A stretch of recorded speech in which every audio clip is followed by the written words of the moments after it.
Hello, everyone, and welcome to EnglishPod. My name is Marco. My name is Catherine, and today's lesson is an advanced level lesson. That means we'll be speaking using our normal English tone of voice and using some very, very difficult vocabulary and phrases. So this is really good practice for all of you out there. That's right. We're going to change a little bit the dynamic of how it works. We're not going to look specifically at language takeaway or fluency builder. We're going to talk about the topic. We are going to pick out a couple of different words and phrases that are used in the dialogue, but we're mainly going to just have a conversation, and you can just listen and study a little bit of what we're saying. So what is the topic today, Marco? Well, today we're going to talk about the environment, specifically about our carbon footprint. Okay, that is the title of today's lesson. I encourage all of you to listen to the context of that phrase, and we'll be back in a moment to talk about what it and some of these other phrases mean.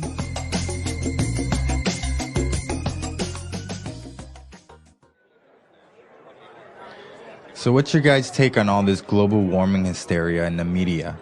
It's pretty serious, man.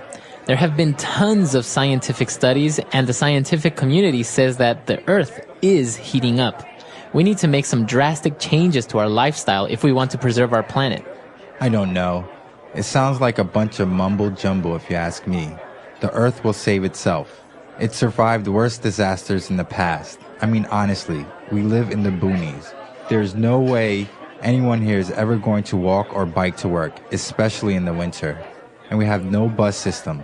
My house is 40 years old, and it would take a lot of money to get it refitted to be green and energy efficient. Well, I don't really know if I believe in global warming either, or whether or not it was our doing or a natural change the Earth is going through. But you have to admit that we're living pretty irresponsibly here in the West. I guess. I think the issue at hand is sustainability. We've only got this one Earth we can live on, and our resources are quickly disappearing because of our own carelessness and our inability to think of anyone but ourselves and anything but the present. So, like I was saying, we need to change the way we live. We need to reduce our carbon footprint. But it doesn't have to be that drastic. Hybrid vehicles and solar panels are too expensive to be feasible right now. And we don't have to be hippies living off the land and buying everything organic either. Though it helps. I carpool to work every day with some buddies of mine. I have a rain barrel outside my house I use to water my plants and my lawn in the summer. And I make sure I always bring reusable bags with me when I get my groceries. And we just started using biodegradable plastic made from corn oil for takeout orders at my family's restaurant. Remember the 3 R's? Reduce, reuse, recycle. Exactly. It's just small, simple changes. Like buying energy-saving light bulbs, starting a compost bin, recycling bottles and papers, using reusable water bottles, stop using disposable cups and cutlery. Like the ones we're drinking out of? Yeah. All right, we're back. So, as you probably guessed, carbon footprint, it's pretty easy. You're talking about a footprint is the evidence you leave if you're walking on sand, for example. Exactly. And if we talk about carbon, we're talking about the element, right? Mm-hmm. Carbon. Yep. So carbon is something that is in everything, basically. Mm-hmm. It's organic, but it can also, in the case of a carbon footprint, mean the amount of maybe waste or damage that we do to the earth or to the environment. Right. So, for example, you're driving your car. We all know that the gas that is emitted from the exhaust pipe is CO2, right? Yeah. And that contains carbon. So that's a way of seeing that you're leaving a footprint of carbon. You are damaging the atmosphere a little bit by driving your car. So in talking about a carbon footprint, we talk about having a low carbon footprint, which is good, or a very high carbon footprint, which is bad. Mm-hmm. Right. So there were a lot of interesting things coming up in the dialogue. One of the first things was... Well, the first thing that they're talking about in this dialogue is they're having kind of an argument about whether or not global warming and global climate change really exists. Yeah, this is a very interesting part because some people say, well, global warming is happening, global warming is real. And other people say, well, it's not real. It's not really a problem. This is just a phase that the Earth will go through and like everything, it'll disappear. Well, I agree with people who say that the Earth goes through phases because sometimes there are centuries that are hotter and sometimes there are centuries that are colder. But I think it's undeniable that there has been a large and immediate global climate change in the last maybe 20 years. Yeah, we're definitely speeding up maybe that cycle, right? Exactly. And I think what's great evidence of this and terrible evidence of this is the 3 earthquakes, massive earthquakes that have happened in the last couple of months. And I think that earthquakes like last year and like this year are really, really important reminders that we do, as humans, influence the way that the world responds to us. I think I always see it as the earth kind of just shaking its back, kind of saying like, get off me. You know? Stop it. Stop it. That itches. Yeah, exactly. I think that's kind of the way I see earthquakes sometimes.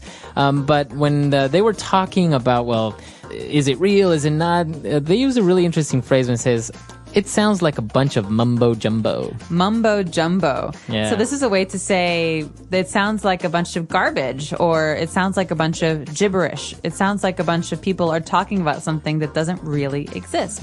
So mumbo jumbo is basically something that's not really real or true. I think, don't you also, can you use it as somebody that's saying something that you don't really understand? Right. So if maybe I'm talking to you about something that's very academic and very scholarly, you say, sounds like a bunch of mumbo jumbo to me. Right, exactly. Yeah. So that's what the person said, the environmental problems are a bunch of mumbo jumbo. But it was really interesting because they were like, well, we have to save the earth. And then there was actually a phrase here that was really kind of hard for me to understand when the person said, I mean, honestly, we live in the boonies. Boonies. So what does it mean by living in the boonies? This is a very common word to hear in spoken English, especially with young people. Boonies means we live far away from civilization. We live far away from cities. We live far away from everything. So maybe these people live in the countryside or in a small village. And they don't feel like they're affected by what people in the big cities do. Okay. So if you say, oh, I live in the boonies, you're just saying, I live really far. Really far away. So this is a very common American word, I think. You can also say boondocks, which is like that movie Boondock Saints. But boondocks and boonies means very far away. So I could say, Marco, I'm not going to drive out to your house for a party. You live in the boonies. Do you have any other ways that you can say that you live really far away? You live in Egypt. You live in Egypt. Which for us in America is obviously very, very far away. Sometimes we say... Yonks. Oh, the yonks, exactly. Yonks, people in New Zealand say that. I've also heard people say, oh, you live where the wind turns around. Really? Haven't you heard that one? Yeah. No, I like that one. It's like you live so far. Oh, God, you live where the wind turns around. The end of the earth. Exactly. Wow. So, well, there are a lot of different ways of saying that. So they were talking about different aspects of the environment, like we heard the word green or energy efficient. Okay, so basically what they're doing is they're talking about some of the things they've heard in the media maybe or on TV about what people are supposed to be doing. You know, these are very abstract. That means these are very kind of big terms. Go green or be more energy efficient. Yeah, I've heard this. Like, for example, when people say, oh, you have to be more green or go green, that means more friendly towards the ecosystem, right? That's right. So this is a very general suggestion, and we can talk about specifics in a minute, but this is a very general suggestion for thinking about the environment and doing things to help it. And so go green or be green is a way to be more environmentally friendly. We also have using energy efficient computers or light bulbs or TVs. Right.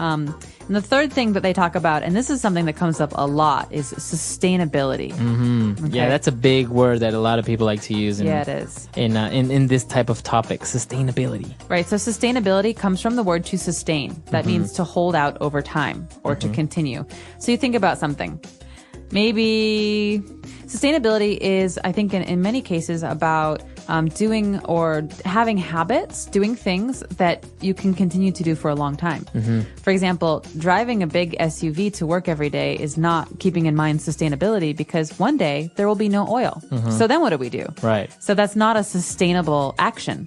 Sustainable actions mean that we have less impact, negative impact on the world. Right. So basically what you're trying to do is to sustain, which means to hold, to withstand these habits, for example. Right. So when you talk about a sustainable ecosystem, it means that it has everything it needs and it can continue to work for a very, very long time. Right. So you can also talk about sustainable development, which we talk about in in aid and giving aid to other countries. So sustainable development is trying to help other countries or other people in ways that they can continue to do for a long time. It's also very popular with tourism. They talk about sustainable tourism. Right? That means thinking about the environment and having tourism that can last forever, not tourism that will destroy the environment because it's very harmful. It's a very interesting topic, and as you say, it's used in a wide range of cases: sustainable development, sustainable projects, sustainable tourism. There are a lot of different ways that people use this, but it's basically the same thing, right? In essence, it refers to that. Yes, keeping something going over time. But I think the big question here is, if you want to go green, if you want to be environmentally friendly, what do you do? Because it's not about big ideas. It's about specifics. It's about changing your everyday actions, right? And so these guys had a couple of ideas. Yeah, they came up with something like, for example, hybrid vehicles, which is a big thing now. Basically, hybrid means two, right? It's a combination of two or more. That's right. So, the Sphinx in Egypt, that's a hybrid. Right, between a man and a lion. Exactly. Right. So a hybrid vehicle basically uses gasoline, but also electricity. So they're actually very, very efficient because... And they're quiet. They're quiet. And usually where you use up most of your gasoline is in traffic.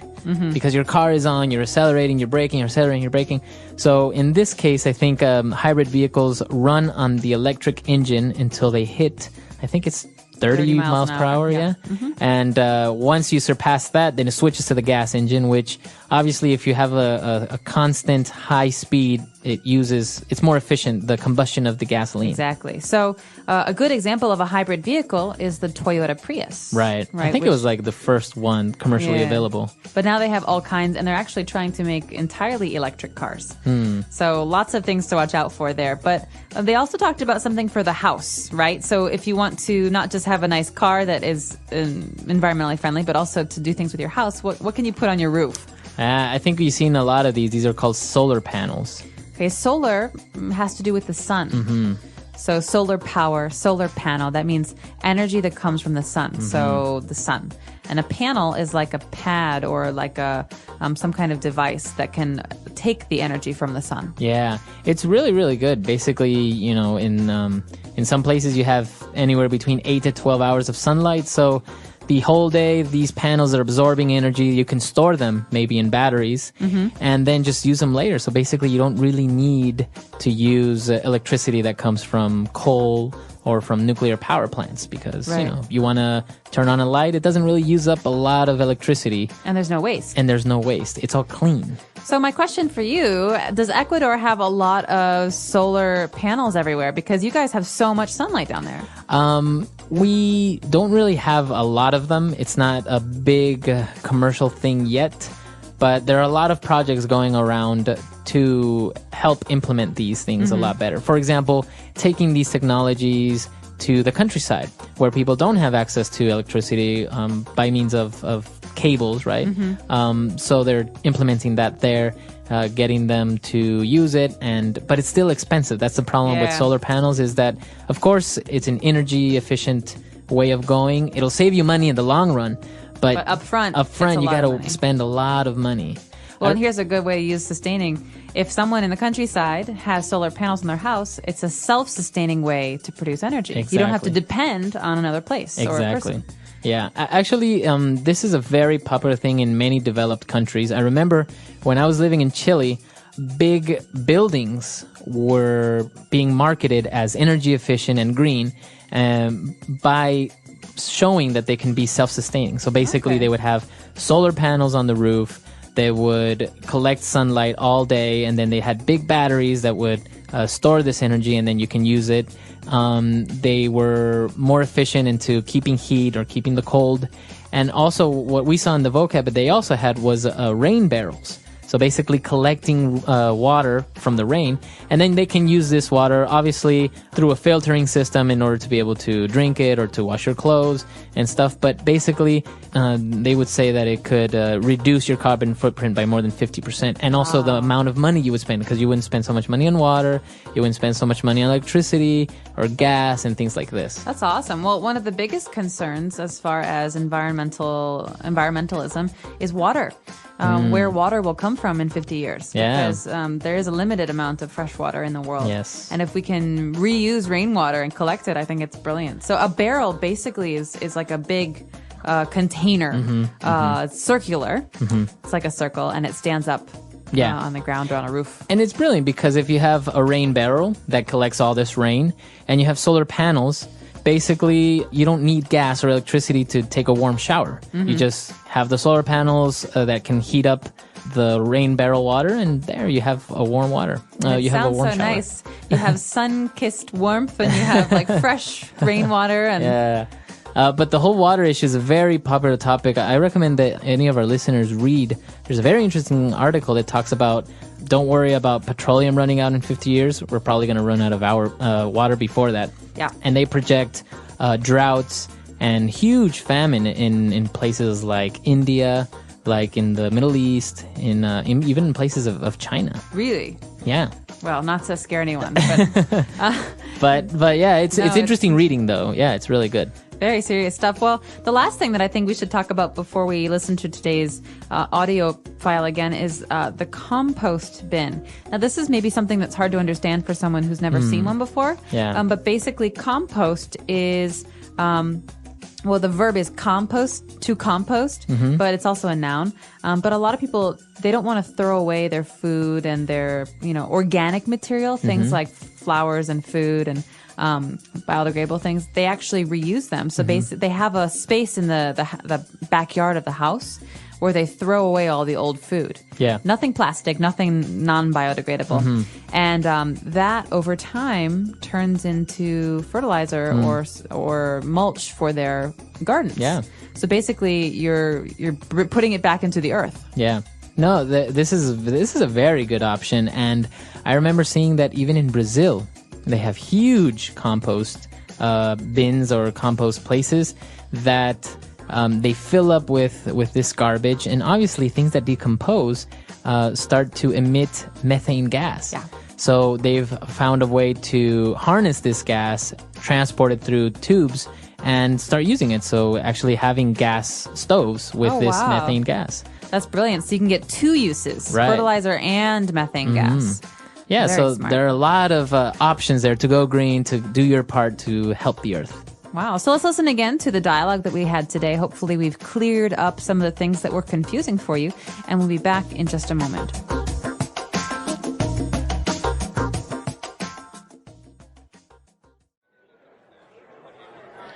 So what's your guys' take on all this global warming hysteria in the media? It's pretty serious, man. There have been tons of scientific studies, and the scientific community says that the Earth is heating up. We need to make some drastic changes to our lifestyle if we want to preserve our planet. I don't know. It sounds like a bunch of mumble jumble if you ask me. The Earth will save itself. It survived worse disasters in the past. I mean, honestly, we live in the boonies. There's no way anyone here is ever going to walk or bike to work, especially in the winter.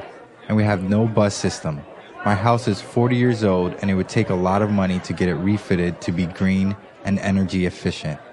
Well, I don't really know if I believe in global warming either, or whether or not it was our doing or a natural change the Earth is going through. But you have to admit that we're living pretty irresponsibly here in the West. I guess. I think the issue at hand is sustainability. We've only got this one Earth we can live on, and our resources are quickly disappearing because of our own carelessness and our inability to think of anyone but ourselves and anything but the present. So, like I was saying, we need to change the way we live. We need to reduce our carbon footprint. But it doesn't have to be that drastic. Hybrid vehicles and solar panels are too expensive to be feasible right now. And we don't have to be hippies living off the land and buying everything organic either, though it helps. I carpool to work every day with some buddies of mine. I have a rain barrel outside my house I use to water my plants and my lawn in the summer, and I make sure I always bring reusable bags with me when I get my groceries. And we just started using biodegradable plastic made from corn oil for takeout orders at my family's restaurant. Remember the 3 R's? Reduce, reuse, recycle. Exactly. It's just small, simple changes, like buying energy-saving light bulbs, starting a compost bin, recycling bottles and papers, using reusable water bottles, stop using disposable cups and cutlery. Like the ones we're drinking out of? Yeah.